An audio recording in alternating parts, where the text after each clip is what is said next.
بسم اللہ الرحمن الرحیم، السلام علیکم۔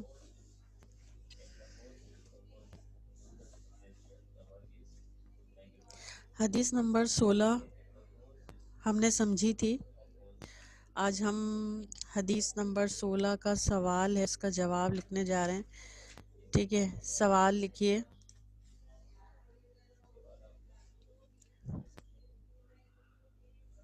سوال لکھ لیجئے۔ روزہ دار کے لیے کون سی دو خوشیوں کی نوید سنائی گئی ہے؟ روزہ دار کے لیے کون سی دو خوشیوں کی نوید سنائی گئی ہے؟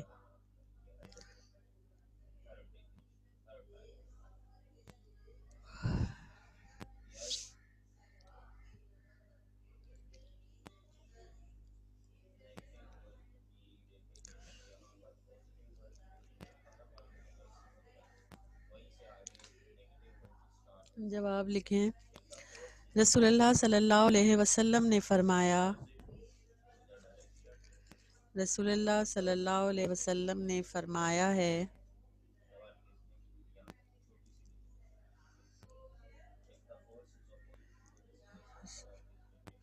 رسول اللہ صلی اللہ علیہ وسلم نے فرمایا ہے، روزہ دار کے لیے دو خوشیاں ہیں،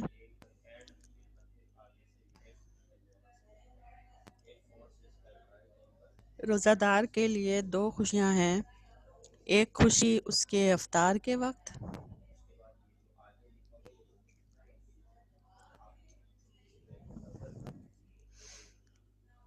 اور ایک خوشی اپنے رب سے ملاقات کے وقت۔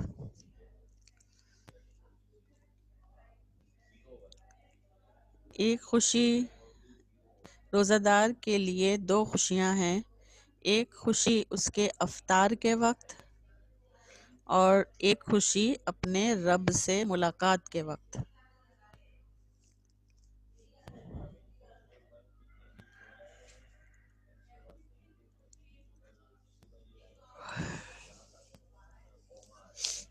پہلی خوشی بوقت افطار، ہیڈنگ ڈالیے۔ پہلی خوشی بوقت افطار۔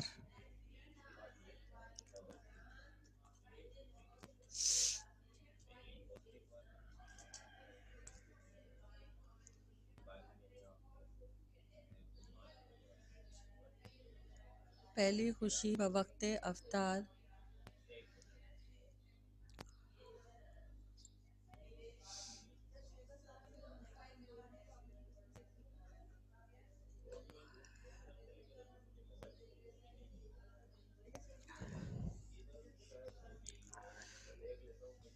لکھیے اس کے بارے میں۔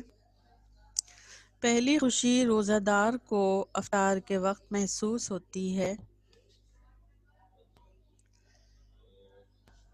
پہلی خوشی روزہ دار کو افطار کے وقت محسوس ہوتی ہے۔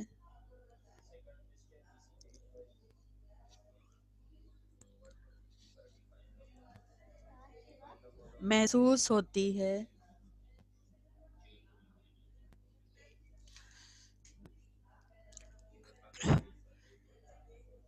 اس خوشی میں بھی دو طرح کی خوشیاں ہوتی ہیں۔ اس خوشی میں بھی دو طرح کی خوشیاں ہوتی ہیں۔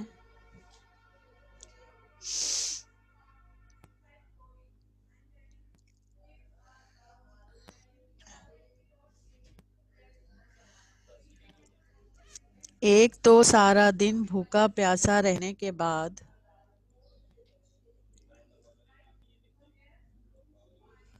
ایک تو سارا دن بھوکا پیاسا رہنے کے بعد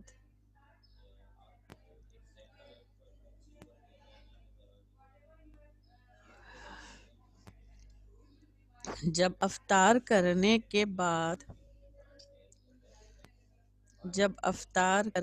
بعد جسم میں توانائی آ جاتی ہے،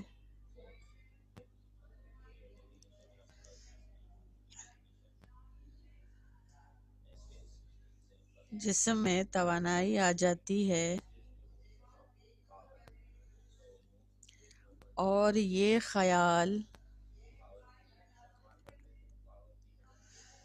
اور یہ خیال توانائی کو اور بڑھا دیتا ہے، اور یہ خیال توانائی کو اور بڑھا دیتا ہے، ٹائم نوٹ کر لیا تھا آپ نے؟ اور یہ خیال توانائی کو اور بڑھا دیتا ہے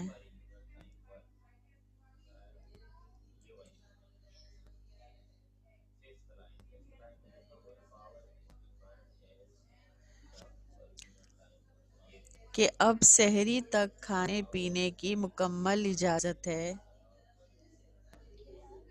کہ اب سحری تک کھانے ٹیچر پینے ریپیٹ کر دیے گا. اچھا یہاں تک کہ لکھا ہے میرے پاس جسم میں توانائی آ جاتی ہے. ہاں، اور یہ خیال توانائی کو اور بڑھا دیتا ہے، اور یہ خیال توانائی کو اور بڑھا دیتا ہے کہ اب سحری تک کھانے پینے کی مکمل اجازت ہے، کہ اب سحری تک کھانے پینے کی مکمل اجازت ہے،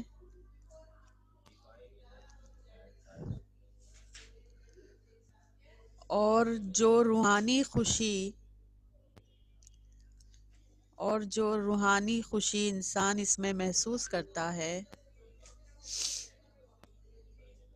اور جو روحانی خوشی انسان اس میں محسوس کرتا ہے کہ مجھے اس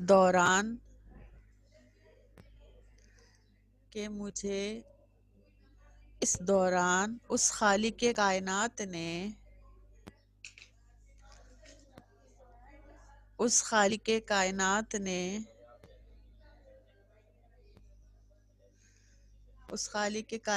نے کس طرح گناہوں سے بچنے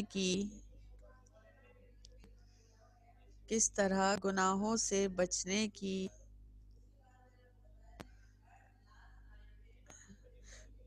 توفیق عطا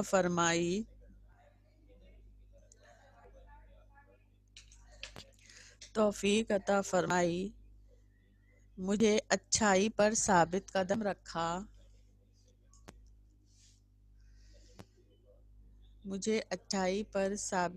رکھا،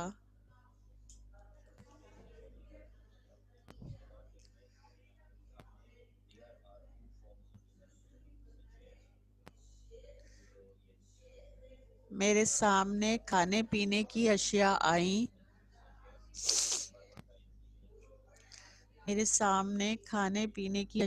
آئیں،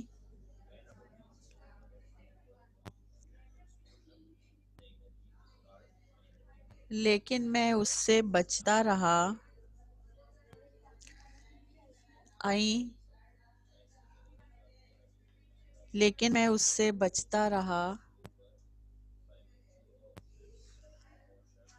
اور روزہ مکمل کرنے میں کامیاب ہو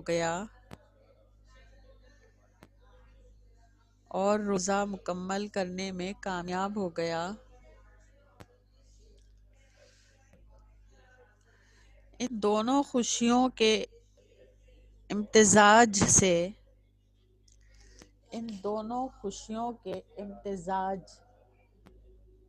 الف میم تے زے الف جیم امتزاج سے بڑی خوشی ملتی ہے،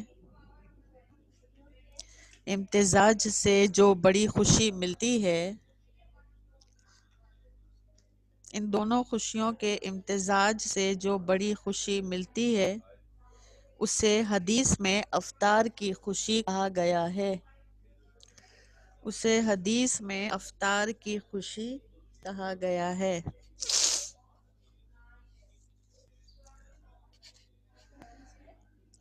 اسے حدیث میں افطار کی خوشی کہا گیا ہے۔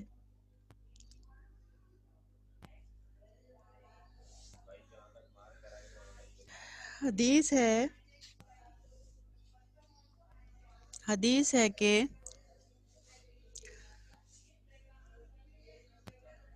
بلیک پوائنٹر سے لکھیے گا سینٹر میں، افطار کے وقت روزہ دار کی کوئی بھی دعا رد نہیں کی جاتی۔ افطار کے وقت روزہ دار کی کوئی بھی دعا رد نہیں کی جاتی۔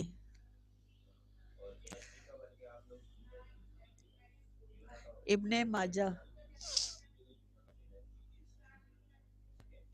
بریکٹ میں لکھیے گا اسی کے آگے ابن ماجہ۔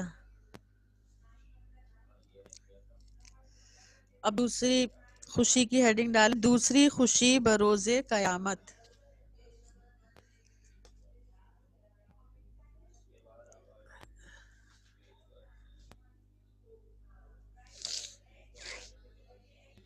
دوسری خوشی بروز قیامت۔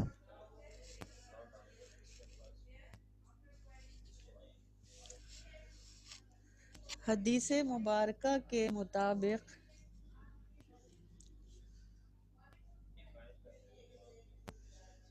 حدیث مبارکہ کے مطابق دوسری خوشی وہ ہوگی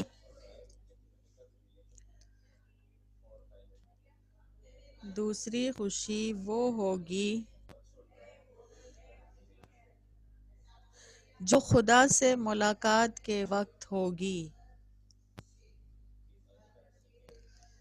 جو خدا سے ملاقات کے وقت ہوگی۔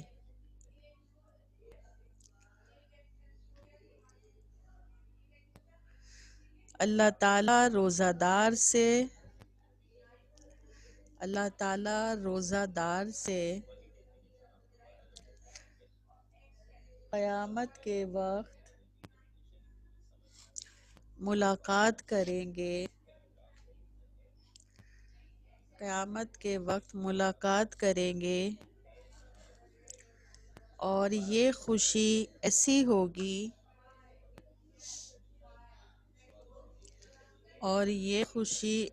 ہوگی کہ دنیا میں کسی نے محسوس نہ کی ہوگی، کہ دنیا میں کسی نے محسوس نہ کی ہوگی۔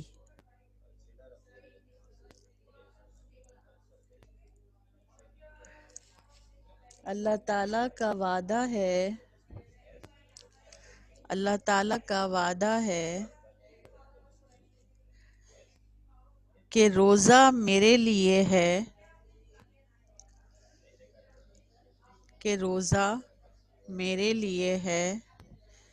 اور میں ہی اس کا اجر دوں گا۔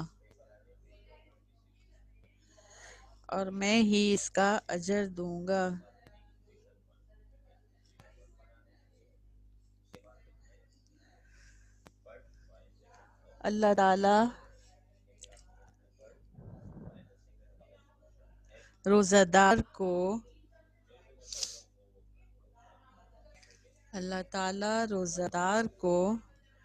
استقلال الف سین ت قاف لام الف اور لام، استقلال قوما اطاعت و فرما برداری کا وہ صلہ اور بدلہ عطا فرمائے گا،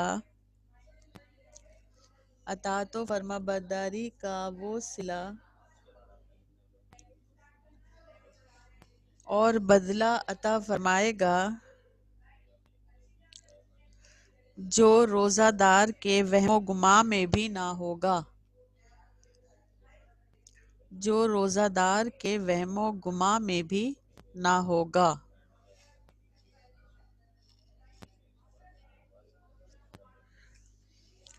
اور وہ اپنے پروردگار کے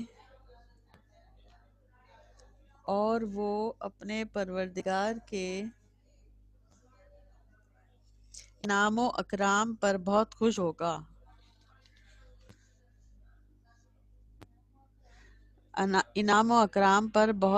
ہوگا۔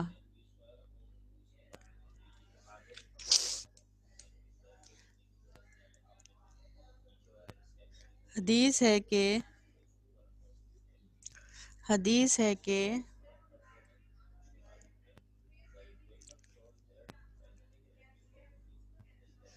جنت کے 8 دروازے ہیں، جنت کے 8 دروازے ہیں،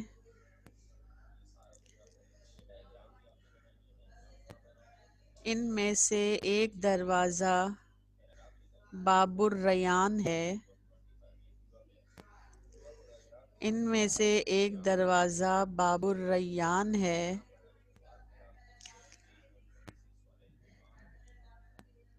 باب الریان کی ہجے دیکھ لیں، بے الف زبر با، بے ساکن، پھر اس کے بعد الف لام، پھر رے یہ الف اور نون، باب الریان، الف اور لام سائلنٹ سے، یہ پڑھا نہیں جائے گا، لکھا جائے گا، باب الریان۔ باب الریان ہے جس میں سے صرف روزہ دار داخل ہوں گے، جس میں سے صرف روزہ دار داخل ہوں گے،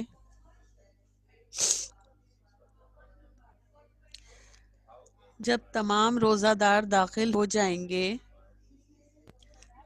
جس میں سے صرف روزہ دار داخل ہوں گے، جب تمام روزہ دار داخل ہو جائیں گے تو دروازہ بند کر دیا جائے گا۔ صحیح بخاری۔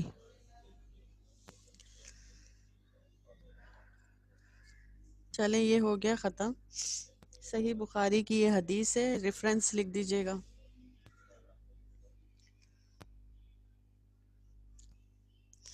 اچھا اب آ جاتے ہیں حدیث نمبر 17 میں، یہ تھوڑا سمجھا دیتی ہوں۔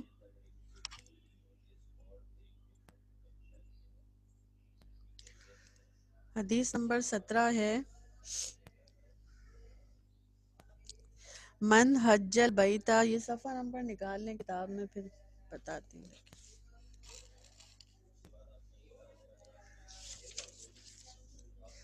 پیج نمبر 93، اسلامیات کی بک کھولیں، حدیث نمبر 17، پیج نمبر 93۔ من حج البیت فقد مناسکہ وسلم المسلمون من لسانہ ویدہ غفر لہ ما تقدم من ذنبہ، جس نے بیت اللہ کا حج اور اس کے مناسک پورے ادا کیے اور مسلمان اس کی زبان اور اس کے ہاتھ سے محفوظ رہے تو اس کے پہلے گناہ معاف کر دیے گئے۔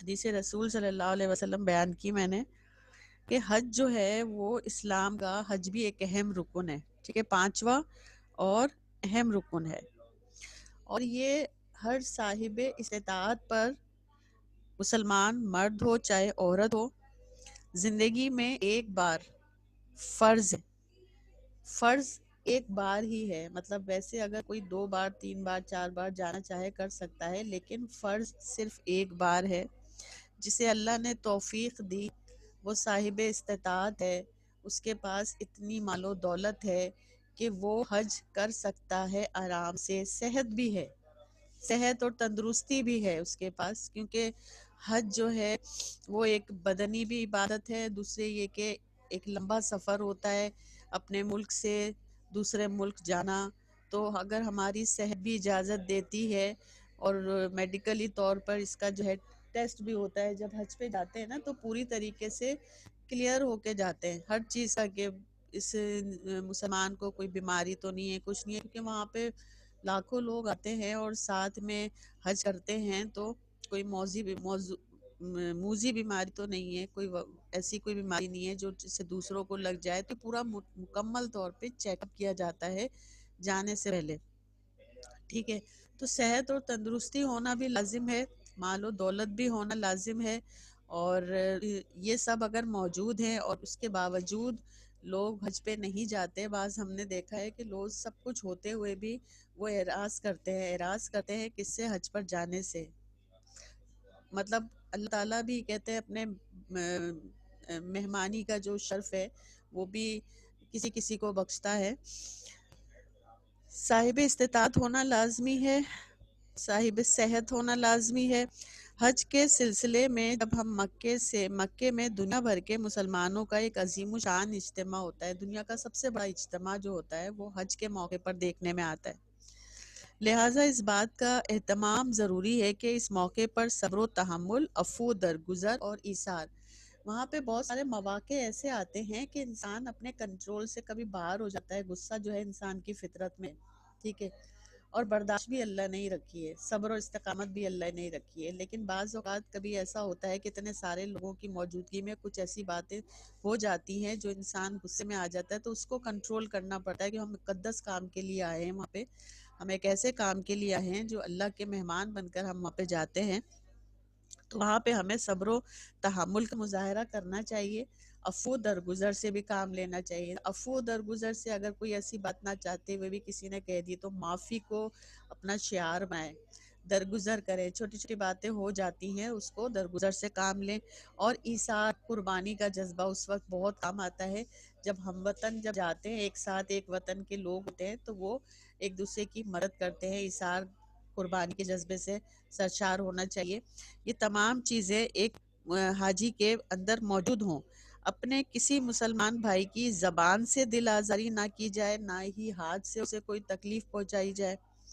اس حدیث میں یہی بات کہی گئی ہے کہ جو حج اس اہتمام سے کیا جائے گا، یہ پوری طرح سے ہر چیز پر کاربند ہو کر، ٹھیک ہے، ہر چیز پر کاربند ہو کر ہم نے یہ حج کیا، یعنی ہم نے پورے جتنے بھی حج کے ایام ہوتے ہیں، جتنے دن ہم وہاں پہ قیام کرتے ہیں، تو وہاں پہ ہم نے اپنی زبان کو کنٹرول رکھا، اپنی ہاتھ کو کنٹرول رکھا، ایک دوسرے سے ایثار اور جذبے سے، محبت سے، قربانی کے ساتھ ہم نے ایک دوسرے کی مدد کری، اس کے جذبہ ہوا، صبر اور استقلال کا دامن ہاتھ سے نہیں چھوڑا، استقامت پہ ثابت قدم رہے، اور صرف یہ اللہ کی رضا ہے، اور اللہ جو ہے ہمارے حج کو قبول فرمائے، ہر انسان اسی لیے جاتا ہے نا کہ حج اللہ تعالیٰ اس کا حج قبول فرما لے۔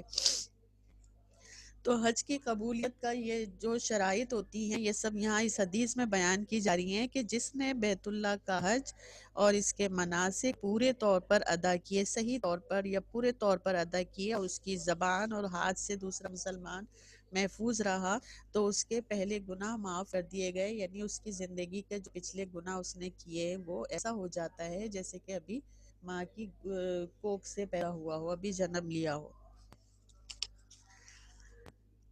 حج جو ہے اسلام کا پانچواں اور اہم رکن ہے، اس کا معنی جو ہوتے ہیں وہ ہوتے ہیں ارادہ کرنا، حج کے لغوی معنی ہوتے ہیں ارادہ کرنے کے، اور شرعی اصطلاح میں اس کے معنی ہے بیت اللہ کی زیارت کرنا، ارادے سے بیت اللہ کی زیارت کرنے کے ارادے سے جانا۔ مسلمان ضروری عبادت کی ادائیگی کے لیے مخصوص اعمال کرتا ہے، اسے مناسک کہتے ہیں۔ مناسک کسے کہتے ہیں؟ جو حج کے ارکان پورے کیے جاتے ہیں نا، بہت سارے ارکان ہوتے ہیں حج کے، وہ پورے کیے جاتے ہیں، ان کو کہتے ہیں مناسک۔ حج کے بغیر اسلام کی تکمیل نہیں ہوتی، یہ ایک جامع عبادت ہے، جامع کہتے ہیں مکمل عبادت ہے، جس میں تمام جانی اور مالی عبادتوں کی روح موجود ہے۔ یہ جانی عبادت بھی ہے، مالی عبادت بھی ہے۔ حج اسلام میں ہر عاقل اور بالغ اور صاحب استطاعت تندرست مسلمان پر زندگی میں ایک بار فرض ہے۔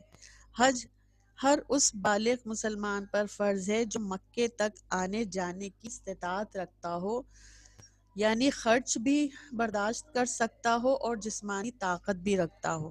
سورہ آل عمران کی ایک آیت ہے، آیت نمبر 97، اس میں اللہ تعالیٰ کا ارشاد ہے، لوگوں پر اللہ کا حق ہے کہ جو بیت اللہ تک جا سکتا ہو وہ اس کا حج کرے، اور جس نے کفر کی روش اختیار کی، روش کا مطلب ہوتا ہے راستہ، کفر کی روش اختیار کی تو وہ جان لے اللہ تعالیٰ سارے اہل جہاں سے بے نیاز ہے۔ آپ صلی اللہ علیہ وآلہ وسلم کی ایک حدیث ہے کہ اے لوگوں، تم پر حج فرض کیا گیا ہے، لہٰذا تم ضرور حج کرو۔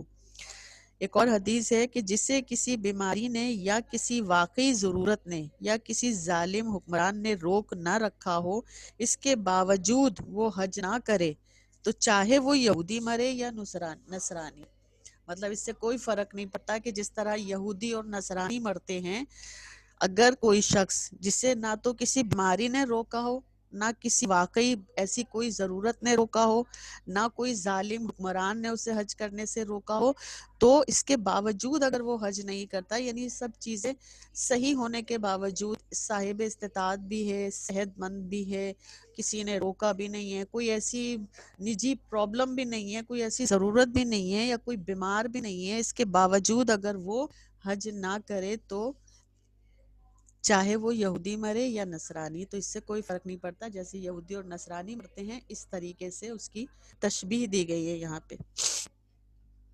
مسلمان حج کے دوران جو اعمال یا عبادت سر انجام دیتے ہیں اس کو مناسک حج کہتے ہیں۔ حج کے دوران 5 دن تقریباً نا مکمل حج ہوتا ہے، 8، 9، 10، 11، 12 ذی الحج، ٹھیک ہے۔ تو ان 5 دنوں کے دوران جتنے بھی ہم مناسک حج ادا کرتے ہیں، جو بھی طریقہ ہمیں رسول اللہ صلی اللہ علیہ وسلم نے بتایا ہے حج کا کیسے کرنا ہے، وہ تمام مناسک حج کہلاتے ہیں۔ حج کا طریقہ یا مناسک حج مندرجہ ذیل ہوتے ہیں۔ سب سے پہلے تو نیت باندھی جاتی ہے۔ جب ہم یہاں سے سفر کے لیے روانہ ہوتے ہیں تو نیت باندھی جاتی ہے۔ دوسرا احرام باندھا جاتا ہے۔ احرام پتہ ہے آپ کو کون؟ سفید کپڑا ہوتا ہے، عورتوں کا الگ ہوتا ہے، عورتوں کا لباس کے اوپر پورا جو ہے اس ڈھکا ہوا وائٹ کلر کا جو ہے رومال ایک اور اندر پہنا جاتا ہے۔ پہلے آپ نے کیا ہے عمرہ کیا ہے نا؟ میں نے اس لیے مجھے پتا ہے، حج تو نہیں کیا، اللہ میاں مجھے حج کی توفیق دے، بہت شوق ہے، لیکن عمرہ کیا تھا۔ تو عمرہ تو کچھ مناسک ہوتے ہیں، اس کے اندر حج میں بہت سارے ہوتے ہیں مناسک، عمرہ میں تھوڑے سے ہوتے ہیں، لیکن احرام اس میں بھی باندھا جاتا ہے، نیت اس میں بھی کی جاتی ہے۔ پھر ایک ہے نمبر 3 پہ کالا ابایا، کلر کا کوئی مسئلہ نہیں ہے، لیکن ہم لوگوں میں نے جو احرام لیا تھا نا، جو ابایا پہنتی ہیں نا عورتیں، جیسے اندر ہم نے بلیک ابایا پہنا ہوا ہے، اس کے اندر کپڑے پہنے ہوئے ہیں، ٹھیک ہے۔ پھر اوپر اس کے ہم نے ایک سفید رنگ کا، یہ پہلے تو ایک رومال سا ہوتا ہے وائٹ کلر کا، اس کو ہم نے پورا لپیٹ لیا ہوتا ہے اندر۔ پھر ایک اور چیز ہوتی ہے اس وائٹ کلر کی جو پورا سلا ہوا ہوتا ہے، ٹھیک ہے، یہاں گردن پہ اس کا وہ آتا ہے اور پورا وہ بھی بند ہوتا ہے، اور وہ پورے چاروں ہاتھوں سے بھی، یہاں چاروں طرف سے بھی بند ہوتا ہے، مطلب ہاتھ ہم اندر سے اوپر نیچے کر سکتے ہیں آرام سے، جیسے وہ نماز کا وہ نہیں ہوتا ہے چادر جیسی سلی ہوئی ہوتی ہے اس طرح کی، وہ پہنا تھا ہم نے، اور اندر ابایا پہنا ہوا تھا۔ مردوں کا احرام دوسرا ہوتا ہے، مردوں کے صرف دو جو ہے وہ دو تولیے جیسے کہہ لیں، تولیے ٹائپ کے ہوتے ہیں، وہ لے لیں، یا پھر چادر ٹائپ کی وائٹ کلر کی ہوتی ہے، ایک کو وہ پورا آدھا یہاں سے دھڑ ہوتا ہے اپنا، وہ چھپاتے ہیں، اور ایک پہلے تو ایک نیچے والا جو ہے نا اس کو پوشن کو، اس طرح ان کا احرام خاص مخصوص ہوتا ہے حاجیوں کا، ان کا۔ تو وہ احرام باندھنا، سب سے پہلے نیت کرنا ہے، پھر احرام باندھنا ہے، پھر تلبیہ کہنا ہے۔ تلبیہ کیا کہتے ہیں؟ حج کا جو ہے باضابطہ نیت کا اعلان کرتے ہیں، اللہ اکبر کہتے ہیں، لبیک اللہم لبیک لبیک لا شریک لک لبیک ان الحمد والنعمت الملک لا شریک لک۔ یہ تلبیہ ہم پڑھتے جاتے ہیں مستقل پورے راستے، یہ ہم عمرے پہ بھی گئے تھے تب بھی ہم پڑھتے ہوئے گئے تھے، لبیک یعنی اے اللہ میں حاضر ہوں، اے اللہ میں حاضر ہوں۔ تو ہم یہ کہتے ہوئے، یعنی یہ باضابطہ نیت کا زبان سے اقرار کرتے ہوئے ہم اللہ اکبر کہتے ہوئے روانہ ہوتے ہیں۔ پھر ہم چوتھا جو ہے اس کا مناسک ہے زیارت کعبہ، تو سب سے پہلے ہم کعبہ کا یا کعبۃ اللہ کا کی زیارت کرتے ہیں، یہ چوتھا ہے۔ پھر ہے استلام، حجر اسود کو بوسہ دینا، حجر اسود کو بوسہ دینا استلام کرنا کہلاتا ہے۔ بعض وہاں جگہ کی کمی کی وجہ سے نا بہت رش ہوتا ہے، تو دور سے ہی جہاں پہ حجر اسود لگا ہے، نصب ہے، اس کے ہم لوگوں کو موقع نہیں ملا تھا، مرد حضرات تو چلے جاتے تھے، اور عمرے میں رش کم ہوتا ہے، حج میں تو اتنا ہوتا ہے کہ وہ استلام پھر ہم دور سے اس طرح سے دونوں ہاتھوں سے یوں کر دیتے ہیں کہ آپ کو نظر نہیں آئے گا، وہ استلام اس طرح کرنا کہلاتا ہے نا، جب رکنے آتا ہے نا حجر اسود کا تو اس طرح کر دیتے ہیں، یعنی کہ ہم نے اس کو چومنے کا انداز جیسے وہ اشارتاً جیسے چوم لیا، وہ استلام کرنا کہلاتا ہے۔ اس کے بعد طواف کرتے ہیں، یہ 7واں چھٹا رکن ہے طواف کرنا۔ پھر اس کے بعد آب زمزم وغیرہ پینا، یہ پیتے ہیں حاجی، لیکن مناسک حج میں یہ شامل نہیں ہے، بس آب زمزم کا پینا لکھا ہوا ہے یہاں پہ، یہ مناسک حج میں اس میں شامل نہیں ہوتا ہے، کہہ سکتے ہیں نہیں بھی کہہ سکتے۔ پھر اس کے بعد ہے 8واں مقام ابراہیمی نماز پڑھنا۔ خانہ کعبہ کے جو اطراف میں ایک مقام ابراہیم ہے، جہاں پہ وہ جالی کا وہ بنا ہوا ہے نا اتنا اونچا، وہ جگہ حتیم جہاں سے پرنالے کے ذریعے پانی گرتا ہے نا خانہ کعبہ کی چھت کا، تو وہاں پہ ایک ایسا چھوٹا سا محراب بنا ہوا ہے خانہ کعبہ کی ایک طرف نا، اسے بولتے ہیں مقام ابراہیم، تو وہاں پہ نماز پڑھنا۔ مقام ابراہیم کی جگہ پر. اس کے بعد سعی کرنا. سعی کہتے ہیں صفا مروہ کے درمیان 7 چکر لگانا. ایسے بی بی ہاجرہ رضی اللہ تعالیٰ عنہ نے جو ہے جب اسماعیل علیہ السلام جو ہے پانی کی شدت سے تڑپ رہے تھے، چھوٹے سے دودھ شیر خوار بچے تھے، جب تڑپ رہے تھے تو انہوں نے اسماعیل علیہ السلام کو ایک جگہ لٹایا تھا، اور وہ دوڑتی ہوئی صفا اور مروہ 2 پہاڑیاں ہیں. اب تو وہ جدید ہو گئی ہے، پہلے بالکل بنجر اور پہاڑی علاقہ ہوا کرتا تھا. یہ اس طرح سے بنا ہوا نہیں تھا جیسے اب جدید طور پہ بنا دیا گیا، لیکن پہاڑیاں ابھی بھی نظر آتی ہیں کہ یہ پہاڑی ہیں.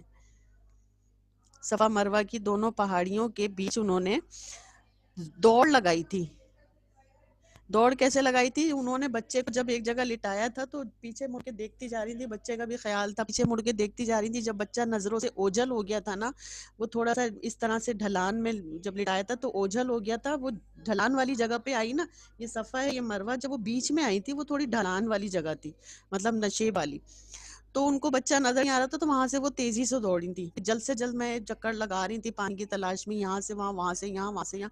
7 چکر انہوں نے لگائے تھے اس طریقے سے. تو اللہ کو ان کی یہ ادا اتنی پسند آئی تھی کہ انہوں نے، اللہ تعالیٰ نے حج کا یہ رکن خاص، یہ جو صحیح ہے نا، صحیح کرنا، یہ اس میں شامل کر دیا.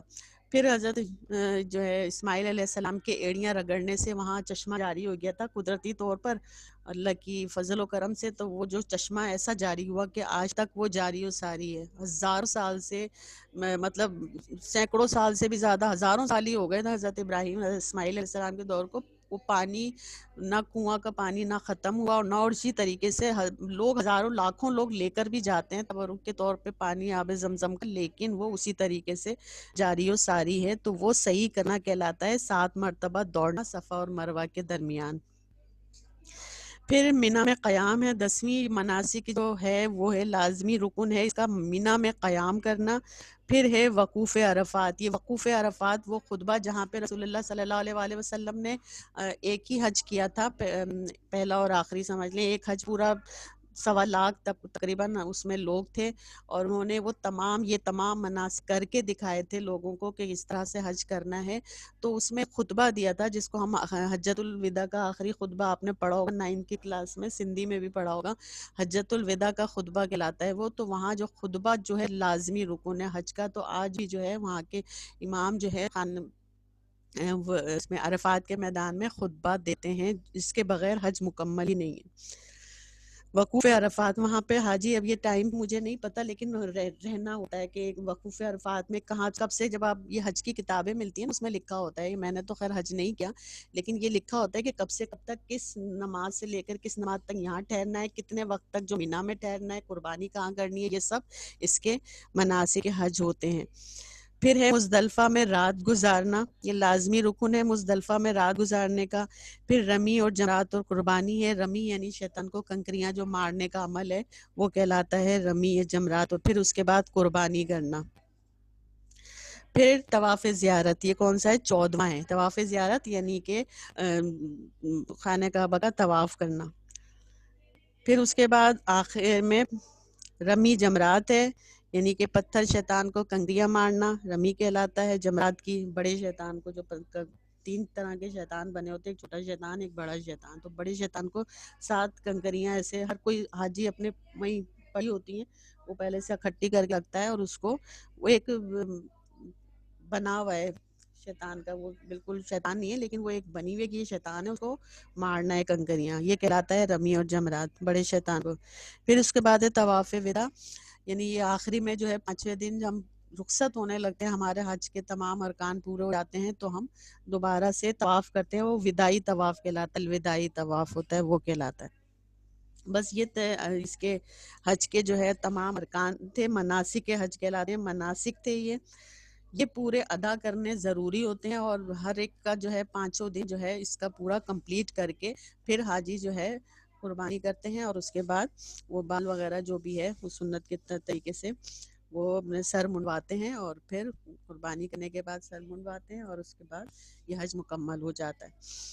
اس حدیث کے دوسرے حصے میں مسلمان کا دوسرے مسلمان کی زبان اور ہاتھ سے محفوظ رہنے کا ذکر ہے. یہ پہلے حصہ جو حدیث کا ہے اس میں تو لکھا ہے کہ مناسک پورے طریقے سے ادا کرنے، یعنی حج کے جتنے بھی مناسک ہیں ان کو صحیح طریقے سے ادا کرنے. یہاں سے باقاعدہ کلاسز ہوتی ہیں جب حج پہ جاتے ہیں نا تو جو بھی اللہ خوش نصیب ہو جن کو بھیجتا ہے نا، تو یہاں پہ کلاسز ہوتی ہیں باقاعدہ، ان کو ٹریننگ دی جاتی ہے کہ کیا کیا کس کس طرح سے کرنا ہے، کس دن کیا کرنا ہے، کس دن کیا کرنا ہے، یہ تمام چیزیں سیکھ کر جاتے ہیں یہاں سے۔ یہ تو مناسک ہو گئے۔ حدیث کے دوسرے حصے میں کیا فرمایا جا رہا ہے کہ مسلمان اس کی زبان اور اس کے مسلمان کی زبان اور اس کے ہاتھ سے دوسرے مسلمان محفوظ رہیں۔ اب ہے مناسک تو پورے ادا کر لیے، ٹھیک ہے، حج پہ بھی چلے گئے، لیکن وہاں اپنے ہاتھ اور زبان سے تکلیف بھی دیتے جا رہے ہیں مسلمانوں کو، ہیں بد زبانی بھی کرتے جا رہے ہیں، لڑتے بھی جا رہے ہیں کسی سے۔ ہم آپ اتنے لوگ اکٹھے رہتے ہیں، بعض اوقات تو لڑائی بھی ہو جائے تو کنٹرول کرنا، صبر کرنا، یہ حدیث کا دوسرا حصہ ہے کہ مسلمان کی زبان اور ہاتھ سے محفوظ رہنے کا ذکر ہے۔ اس کا مطلب یہ کہ حج کے موقع پر دنیا کا جب بہت بڑا اجتماع ہوتا ہے، دنیا کے تمام ممالک سے حاجی آئے ہوئے ہوتے ہیں، تو ایسے حالات میں کسی نہ کسی سے کوئی نہ کوئی غلطی سرزد ہو جاتی ہے، کبھی جانے انجانے میں، یعنی دانستگی میں بھی ہو جاتی ہے، نادانستگی میں بھی ہو جاتی ہے۔ تو اس غلطی کا جواب غلطی سے نہ دے۔ اگر سامنے والا بندہ غلطی کر رہا ہے تو آپ اس کو جو ہے اس غلطی کو مت دہراؤ، بلکہ اسے درگزر کرو، کیونکہ برائی کو برائی سے ختم نہیں کیا جا سکتا، بلکہ برائی کو اچھائی سے ختم کیا جا سکتا ہے۔ اس موقع میں بدلہ لینے کے بجائے عفو درگزر سے کام لینا چاہیے۔ زبان سے محفوظ رہنے کا مطلب یہ ہے کہ زبان سے کوئی ایسا لفظ نہ نکلنے پائے جس سے کسی کی دل آزاری ہو۔ اللہ کے مہمان بن کے جاتے ہیں، اللہ کی رضا کے لیے جاتے ہیں، اللہ کی خوشنودی کے لیے جاتے ہیں، تو پھر اللہ کے بندوں کو زبان سے یا ہاتھ سے تکلیف دینے کا وہاں بالکل بھی سوچنا نہیں چاہیے، کیونکہ اللہ کی مخلوق کو تکلیف دی یعنی اللہ کو تکلیف دینے کے برابر ہے، نعوذ باللہ۔ کسی کو اگر کوئی نقصان، ہاتھ سے محفوظ رہنے کا مطلب یہ ہے کہ کسی کو کوئی نقصان نہ پہنچے، نہ کسی کی کوئی چیز چوری کرے، نہ ایسے کام میں کسی کی بھی مدد کرے۔ مطلب یہ جو ہے نا سوچنے کا بھی والی بات ہے کہ چوری بھی نہ کرے، نہ ہاتھ سے، نہ کسی سے۔ ایک تو ہم نیک کام کے لیے جا رہے ہیں، اچھے کام کے لیے جا رہے ہیں، تو پھر نیت بھی ہماری یہی ہے کہ ہمیں اللہ کے لیے ایسے کاموں سے تو ویسے بھی بچنا چاہیے، جب ہم حج پہ نہ بھی جائیں تب بھی بچنا چاہیے۔ تو اگر ہم ایسے نیک کام کے لیے جا رہے ہیں اور پھر اس طرح کی اگر کوئی بات ہوتی ہے، حرکت کرتے ہیں، تو پھر وہ شرم کا مقام ہوتا ہے، تو پھر وہ حج قابل قبول اللہ کی نظر میں نہیں ہو سکتا۔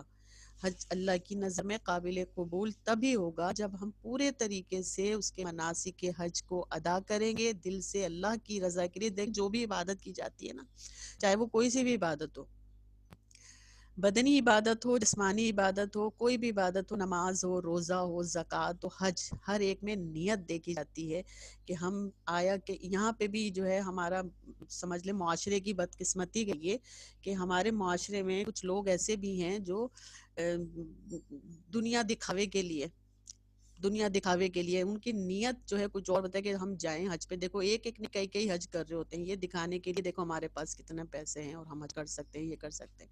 لیکن نیت کا دار و مدار، اعمال کا دار و مدار تو نیت پر ہوتا ہے نا۔ تو اللہ ہماری نیتیں ہم سب سے بہتر جانتا ہے۔ ہم کسی کے ساتھ چھوٹی سے چھوٹی نیکی بھی کر رہے ہوتے ہیں نا، تو اس کی بھی ہماری نیت اللہ کو معلوم ہوتی ہے، یہ آیا کس نیت سے نیکی کر رہا ہے۔ تو عبادت بھی کوئی سی بھی ہو، روزہ، زکوٰۃ، نماز، حج وغیرہ کوئی بھی عبادت ہو، اللہ ہماری نیتوں کو دیکھے گا کہ آیا ہم نے اپنے آپ کو کس طرح بچاتے ہوئے وہ حج کے دن قیام جتنے بھی ہم نے گزارے، وہاں پر کس طرح اپنے آپ کو برائیوں سے دور رکھا۔ تقوی اس کے اندر وہی آ گئی نا ایک چیز، تقوی لازمی انسان کے اندر، ایک مسلمان کے اندر ہونی چاہیے۔ تقوی اللہ کا ڈر اور اللہ کا خوف ہے کہ جب ہم کوئی چھوٹی سے چھوٹی برائی بھی کریں نا تو دل میں ہمارے خوف ہو کہ اللہ دیکھ رہا ہے، ٹھیک ہے، اللہ دیکھ رہا ہے، تو ہم خود بخود اس برائی سے اجتناب برتیں گے، ہم خود بخود اس برائی سے ہاتھ روک لیں گے اگر ہمارے دل میں ڈر ہوگا اللہ کا۔ تو یہ ایک ایسی عبادت ہے جس میں ہمیں ان تمام چیزوں کا، اس حدیث میں بھی یہی بتایا گیا ہے کہ تمام جو ہے اچھی طریقے سے مناسک ادا کیے۔ حدیث کا جو ہے مطلب واضح ہو گیا کہ جو شخص پورے مناسک حج ادا کرے اور اس کے ہاتھ اور زبان سے دوسرے مسلمان محفوظ رہیں، تو اس کے سارے سابقہ گناہ، سابقہ اس نے جتنے بھی گناہ کیے ہوں گے، جو کہتے ہیں نا حج کے بعد انسان ایسا ہو جاتا ہے کہ جیسے ابھی ماں کے پیٹ سے پیدا ہوا ہے، معصوم بچہ ہوتا ہے نا، جب دنیا میں آتا ہے تو بالکل گناہوں سے پاک ہوتا ہے، تو اس طرح تشبیہ دے کے کہا جاتا ہے کہ حج کے بعد، لیکن یہ فائدہ نہیں ہے کہ اگر حج کے بعد ہم وہاں سے گناہوں سے پاک ہو کر تو آ گئے، لیکن اس کے بعد پھر گناہ میں پڑ گئے، پھر گناہوں کے دلدل میں دھنستے جا رہے ہیں۔ تو ہمیں اس کے بعد توبہ کر لینی چاہیے، اللہ نے اگر آپ ہمیں توفیق دی، ہمیں حج کی سعادت نصیب کی اور ہم نے حج کر بھی لیا، اور حج بھی اللہ کی نظر میں یہ اللہ کو پتہ ہوتا ہے کہ کس کا حج جو ہے وہ مقبول ہو، کامران ہوا ہے، اللہ کے سوا کوئی نہیں جانتا، ٹھیک ہے۔ لیکن ہمیں حد الامکان کوشش کرنی چاہیے کہ ہم اپنے طریقے سے جس طرح حج کا کرنے کا کہا گیا ہے بالکل اسی طرح حج کریں، اور چھوٹی چھوٹی باتوں پر غصہ کرنے کے بجائے وہاں پہ درگزر سے اور عفو درگزر سے کام لیں۔ چلیں اب وقت بھی ختم ہو رہا ہے، آپ لوگ اپنا خیال رکھیے گا، کل انشاءاللہ اگلی کلاس میں ملاقات ہوگی صبح 8 بجے، ٹھیک ہے۔ اللہ حافظ، السلام علیکم۔